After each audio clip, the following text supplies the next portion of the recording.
দুর্গাপুজোয় দেবীর স্নানের সময় বারবণিতার দ্বারের মৃত্তিকা ব্যবহার করা হয় কেন? সমাজের ক্ষতসাধক স্বরূপ হলেও এই শ্রেণীটিকে আমরা সাধারণভাবে অবজ্ঞা মিশ্রিত হীন চোখে দেখলেও দূরদৃষ্টি সম্পন্ন সমাজ কল্যাণকামী মনীষীগণ তাদের প্রয়োজনীয়তা উপলব্ধি করেছিলেন, কারণ সর্বকালের হিতাহিত বা সুরাসুর মনোবৃত্তির লোক থাকবেই।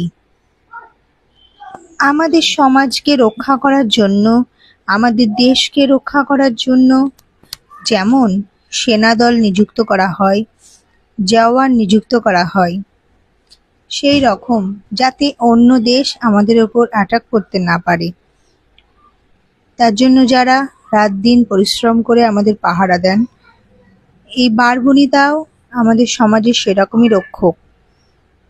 তারা না থাকলে হয়তো আমাদের সমাজটা আরো বেশি খারাপের পথে চলে যেত।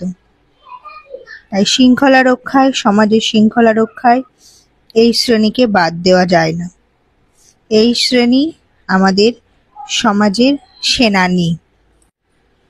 তাই দশভুজা মা দেবী দুর্গা যেমন আমাদের সকলের কল্যাণের জন্য আমাদের কাছে, আমাদের মর্তে নেমে আসেন, সেই রকম